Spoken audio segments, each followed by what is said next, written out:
Good morning, ladies. Woo. I am so excited. Welcome. For those who do not know me, my name is Ambrosia. I have my bachelor's degree in health sciences, and I have a concentration in healthy lifestyle coaching. And within that concentration, my focus is emotional health and well-being. And this is B.brave.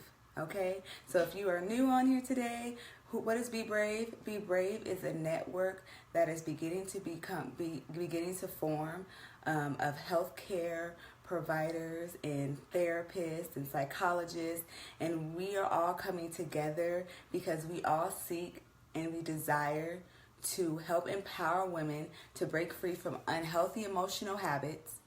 We want to break you free from that. And so B.brave has just started. I am the founder and I am the creator. And I'm excited. I'm so excited for today. So I just want to jump right in because I have so much to talk about. And I want to also make sure I stay on time and on track. So let's get started. So last video, not last week, but 2 weeks ago in my last video, I talked about He Loves Me Not. And just a quick recap, we discussed the most important emotions that we have and paying attention to those.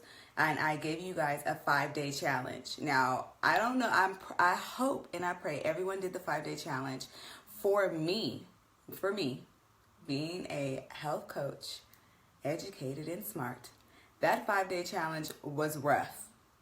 I don't know about you, but for me, the 5-day challenge was rough, and really just taking note of my emotions from the morning to the afternoon to before I went to bed, and then asking myself why.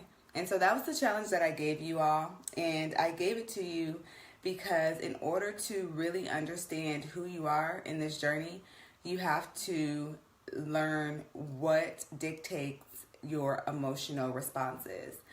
And in order to know what dictates your emotional responses, you have to first know what emotion it is that you have. So I did post, and I don't know, but if you this is your first time viewing, if you're in the group, you can see that I posted on the B.brave page a chart.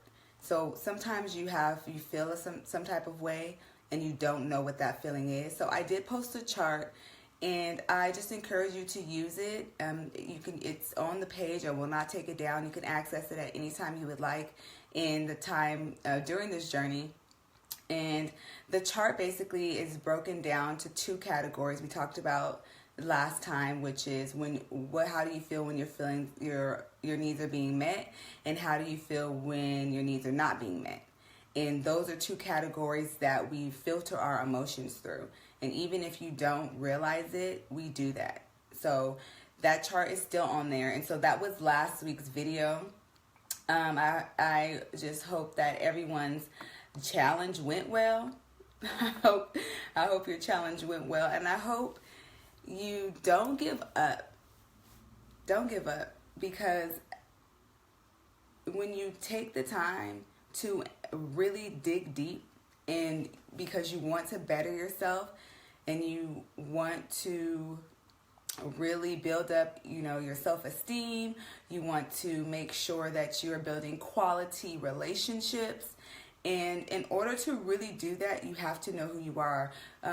I don't have a lot of scriptures for you today, but I will throw this one out there. The Word of God says that we are to love our neighbors as we love ourselves. And in order to even love your neighbor greatly, you have to first love yourself at a higher level. And that does not come with simply just going through the motions. It doesn't come with just going through the motions. It comes with just intently growing yourself, intently putting forth the effort and the work and the energy on yourself so that you make sure that you're producing fruitful relationships. Now, some relationships may not last and some may last a lifetime. That has nothing to do with you. Like, you have control over yourself. And so in order to really do that, you have to just challenge yourself. So I gave you the 5-day challenge. I hope you did it. I hope you keep doing it. And just really, I am not a fan of journaling, but I believe in journaling. And I know that does not make sense, but it is the truth.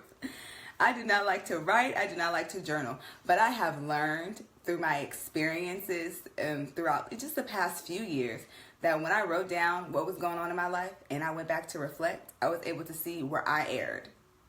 Like, not where someone else messed up. Oh, they shouldn't have said this and they shouldn't have said that. I would have never did this. I would have never did that. No, I was able to see where I erred.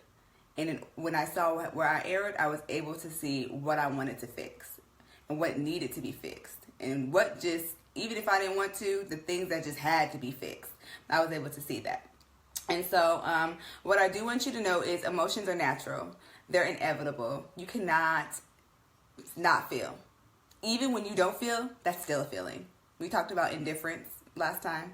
Like, even when you're indifferent, you feel nothing. That is still a feeling. You still feel something. So I'm not discouraging emotions. I want us to be able to embrace our emotions, but in order to embrace them, we have to do it in a healthy manner and understand when we respond to people and we react, we have to make sure we're not purely filtering through emotions.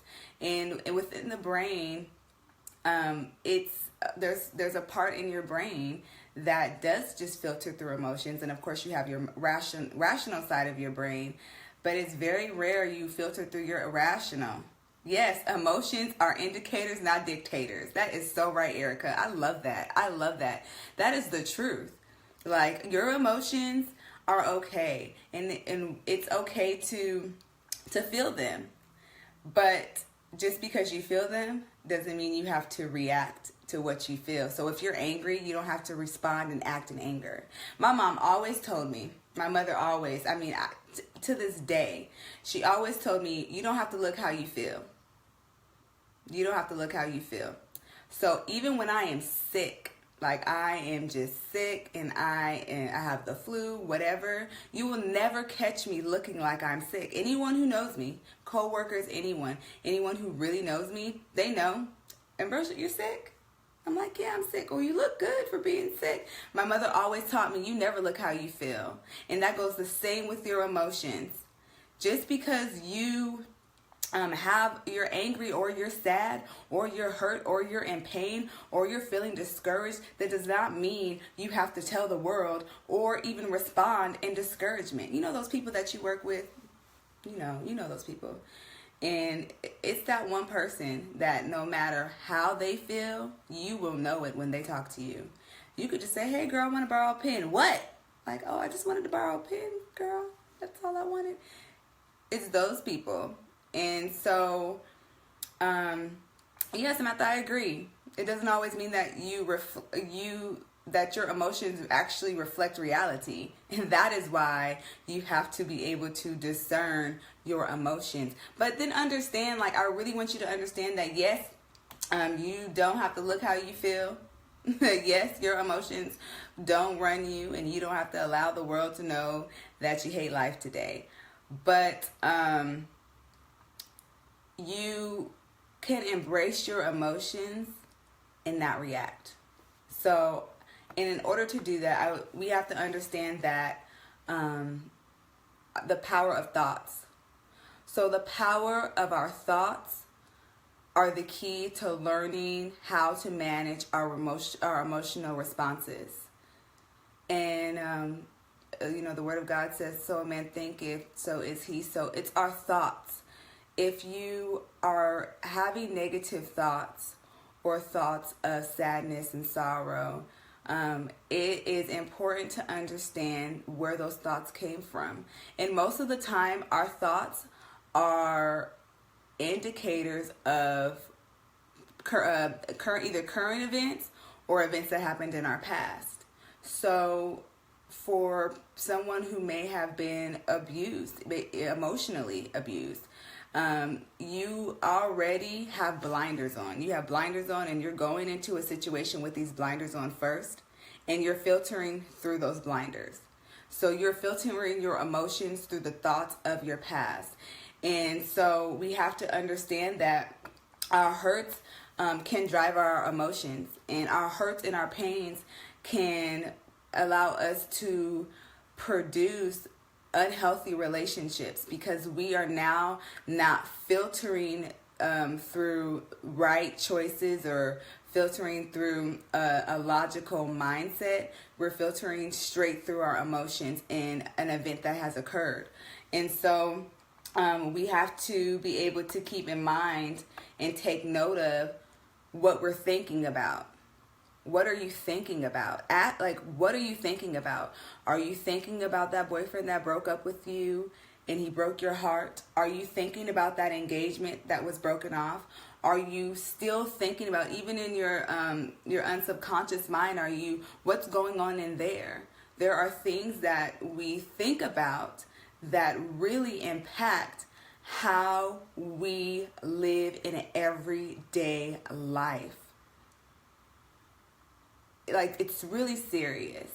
And look, I just want you to remember, I'm here to empower you. I want to empower you. This is a network of women, a forum of women that have come together, and we all want to empower you.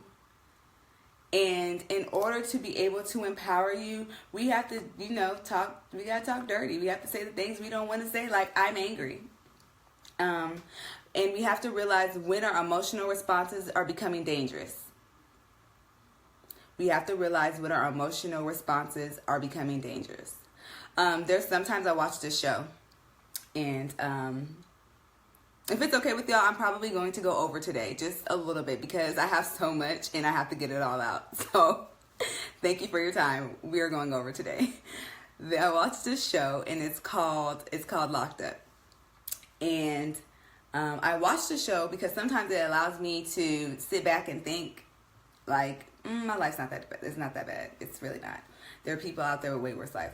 But I'm bringing that up to say, many times when you see the men and the women being interviewed, the prisoners being interviewed, whether it be in the jails or in the prisons, they always say that they were driven to do what they did by an emotion. They murdered because they were angry. They murdered because they felt like they were being sabotaged, or they murdered because they felt someone was attacking them, or they murdered because they were angry because they had to suffer by the hand of abuse from a parent for their entire childhood.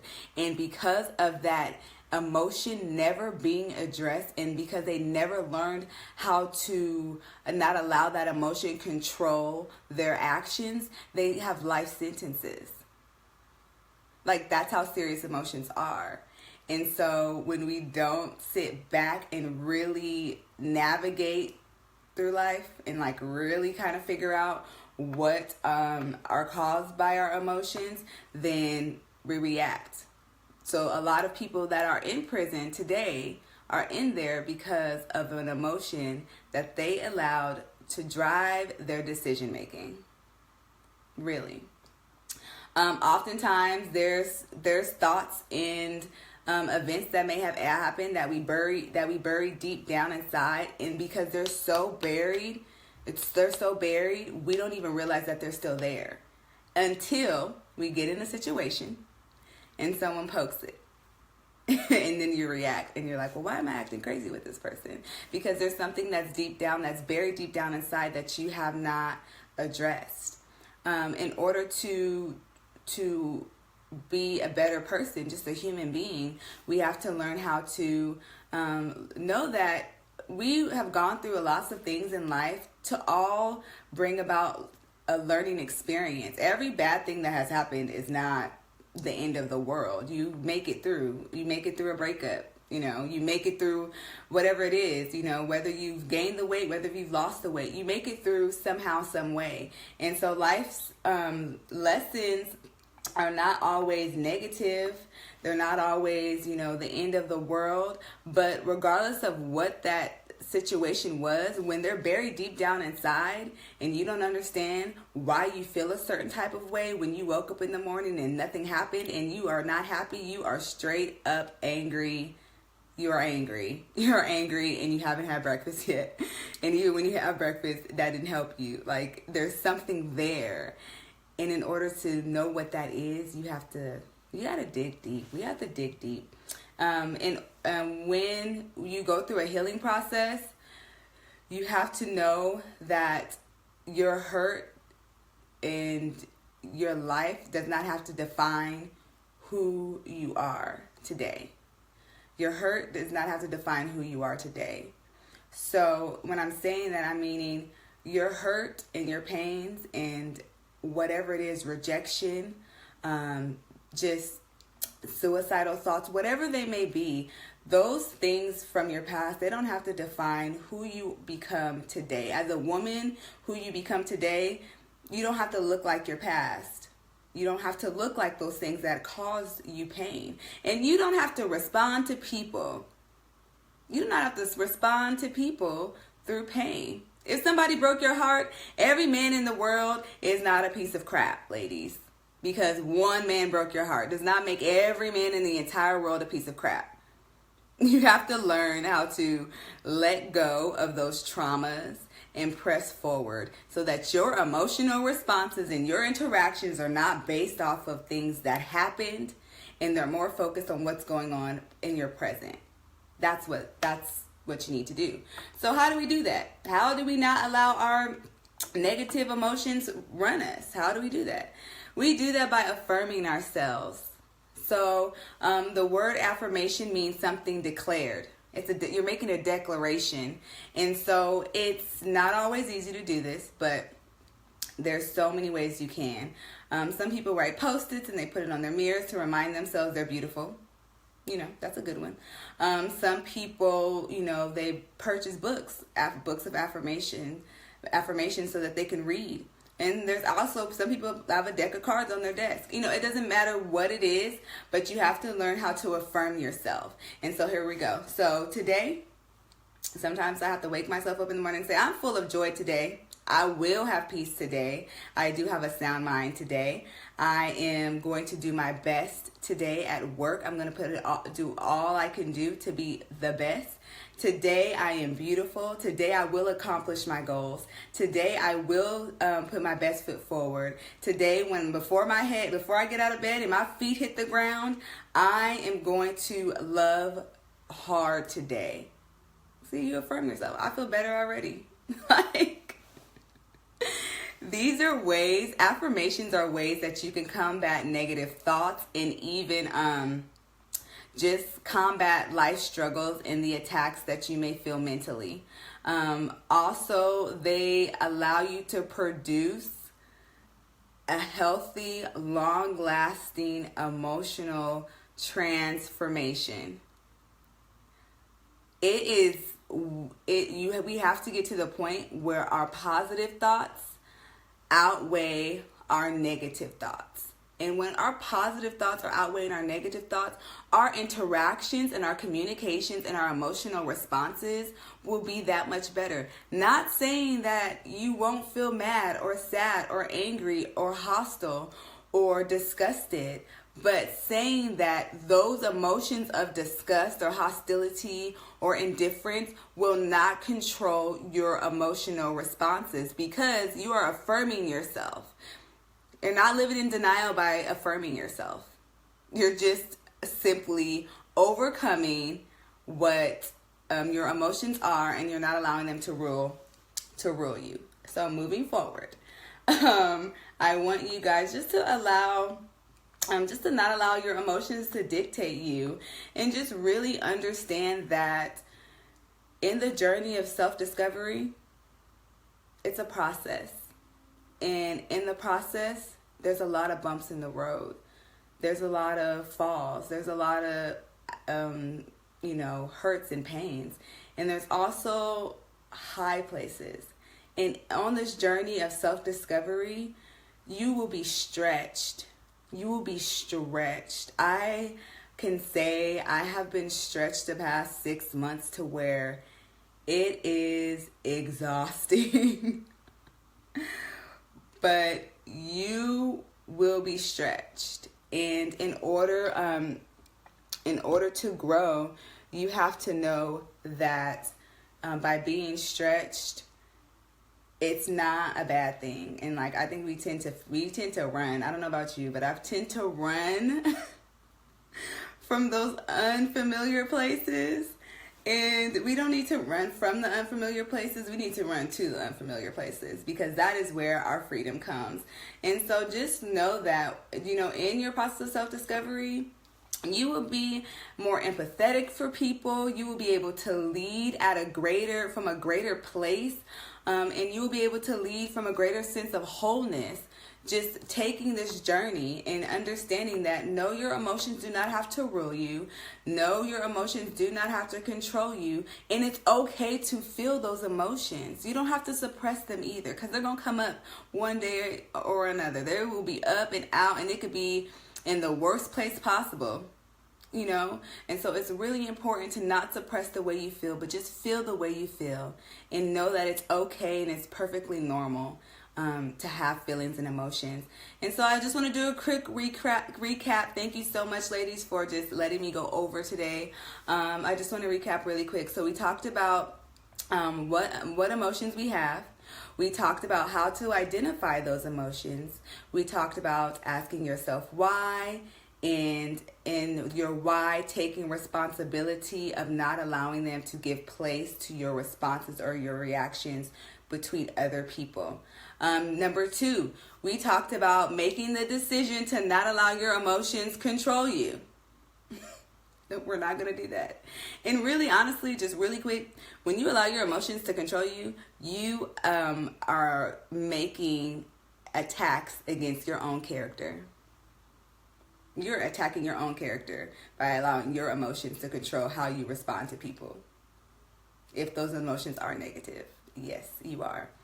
And then number 3, we talked about affirm yourself daily. Love on yourself. You are beautiful queens. You're smart, you're intelligent, you're intellectual, you're educated, you're outstanding. Affirm yourself. Make a decision to wake up every single morning and take time. Take 30 seconds. It's nothing to say 2 great things to yourself in the morning when you wake up. Affirm yourself. Affirm yourself. So homework assignment. For the next 2 weeks, I want you to take note of the changes that you're seeing in your behavior, because once you see these changes, you'll be able to really know and understand that you can do it. You can do it. You can do it. And you'll see your growth. So, and keep track of them. Journal. Like I said, I don't like to journal, but I do it anyway. Sometimes we have to do a lot of things we don't like in life. It's okay. Journal. Keep track of your behavior changes. Keep track of your mental and emotional changes. And we will talk about those in 2 weeks. So thank you, ladies, so much for your time. Again, this is Ambrosia. This is Be Brave. And I want you always to remember that it takes courage to live free within. So I'll see you next time.